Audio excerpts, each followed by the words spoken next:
환율 1,400원 찍으면 1년 뒤 주식시장은 여러분 어떻게 될까요? 자, 일단 이 지표를 한번 보시죠. 이게 굉장히 중요한 지표인데요. 여러분 외환위기 때 환율이 1997년 12월 23일에 1960원까지 올라간 적이 있습니다. 그때 코스피는요 완전 폭락했습니다. 366.36을 기록을 했습니다. 그런데 1년 뒤를 딱 가봤어요. 1년 뒤 가보니까요 1998년 12월 23일까지 갔거든요. 코스피는 553.53%로 폭등했습니다. 환율은 1206.5원으로 떨어졌고요. 그러면 여러분 1,400원을 올라가면 결국은 코스피는 떨어지고요. 이것이 1년 후에 가면 환율은 1,400원에서 떨어지고요. 코스피 주식시장은 올라간다는 뜻으로 해석해도 무방할까요? 그렇게 해석해도 무방합니다. 자, 글로벌 금융위기 때로 가볼게요. 글로벌 금융위기 2008년 9월 1일입니다. 실제 글로벌 금융위기가 터진 것은 2008년 9월 15일 리먼 브러더스 사태가 터지면서 글로벌 금융위기가 터졌거든요. 그러면 9월 1일을 보자고요.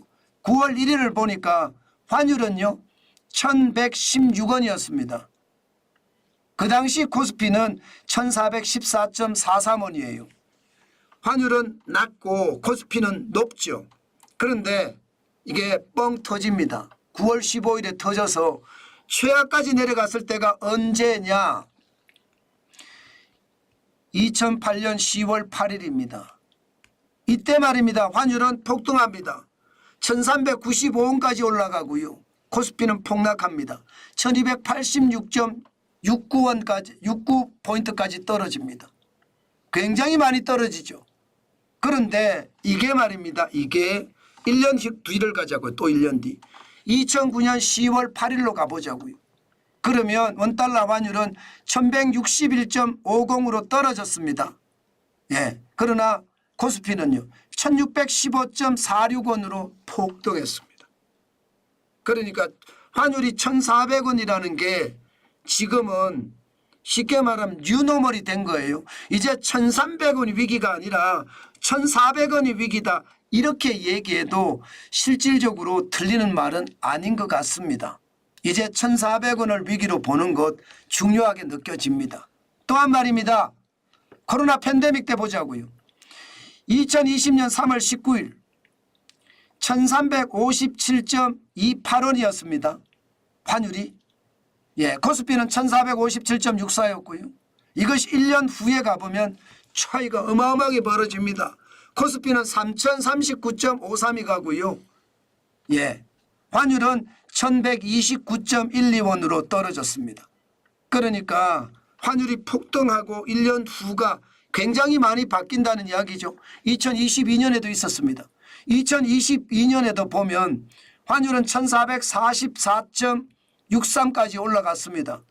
당연히 코스피는 2,236.16까지 떨어졌습니다. 그러면 2023년 1년 후에 가니까 올라가죠. 다 올라가죠. 그죠?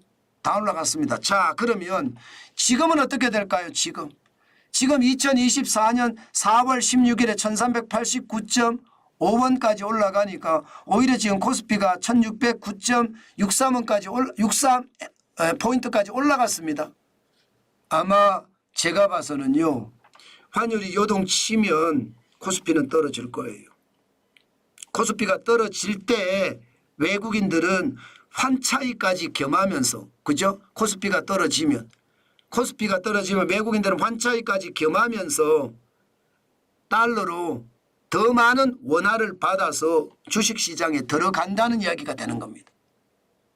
그러면 여러분 결국 말입니다. 결국 환율이 올라갔을 때 외국인들은 달러를 원화로 더 많은 원화를 바꿔서 주식시장에 들어오기 때문에 주식시장은 뻥 튀어오른다. 이렇게 해도 틀린 말이 아니라는 뜻이죠.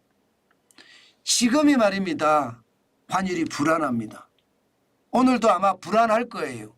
그러면 어떻게 움직일까요? 저는 여러분 시장은요 환율이 불안할 때 외국인들이 들어온다. 이것을 우리가 투자할 때 기본으로 생각을 하면서 시장을 보시는 게 좋습니다. 지금 제가 이 그래프 하나 만들고 분석하는데 사실 시간이 많이 걸립니다. 그런데도 제가 이렇게 분석한 이유는요. 지금 시장의 분위기를 우리가 깨치고 있는 것이 좋겠다. 그런 의미에서 그렇습니다. 그만큼 말입니다. 환율이 폭등하면 1년 뒤에 코스피는 폭등한다. 1년 뒤에. 1년 뒤입니다. 중요한 것은. 1년 뒤 이상 더 많이 갈 때도 있기는 합니다. 그러나 우리가 그것을 보고 시장에 대응을 하는 게 좋겠다.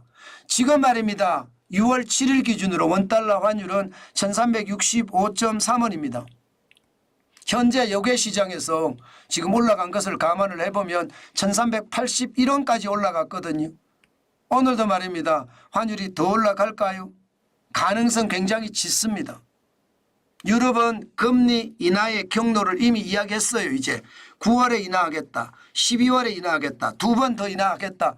유럽은 이미 이야기했고요. 미국은 아직 이야기 못했는데 미국은 고용이 화랑입니다. 완전히 난리가 났어요. 고용이. 기본적으로 말입니다. 고용 자체가 여러분도 아시지만 지금 5월에 27만 5천 명까지 늘었거든요. 4월에 17만 4천이었습니다. 그런데 폭등했잖아요. 그러니까 금리 인하는 앞으로 굉장히 더뎌지는 거예요. 경기가 좋은데 금리를 인하해서 기름을 부을 필요는 없거든요. 경기가 좋은데 금리를 인하하면 인플레이션이 굉장히 크게 일어날 수도 있거든요.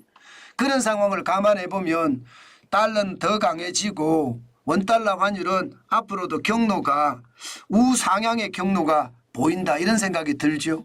물론 미국이 금리를 인하를 하면 원달러 환율도 달라질 겁니다. 그렇지만 현재까지는 지금 분위기는 많이 상황이 나쁘다 이렇게 이야기할 수 있습니다. 저는 늘 여러분들에게 말씀을 드려요. 환율이라는 게 여러분 시장의 변화를 그대로 가지고 오는데요. 항상 대응을 할 때는 지독하게 대응을 하는 것이 좋다. 저는 그 말씀 드립니다. 저는 여러분 시장이라는 게 다양하게 여러 각도로 저는 해석을 해서 여러분들에게 말씀을 드리거든요. 그 이야기 한 번쯤 참고를 해 주시는 것도 좋습니다. 환율이 1,400원이 될 때 우리 코스피가 어떻게 될란지 그것을 한번 생각해 보는 것도 시장의 분위기 우리가 익혀가는 방법 중에 하나다. 이렇게 이야기할 수 있을 것 같습니다.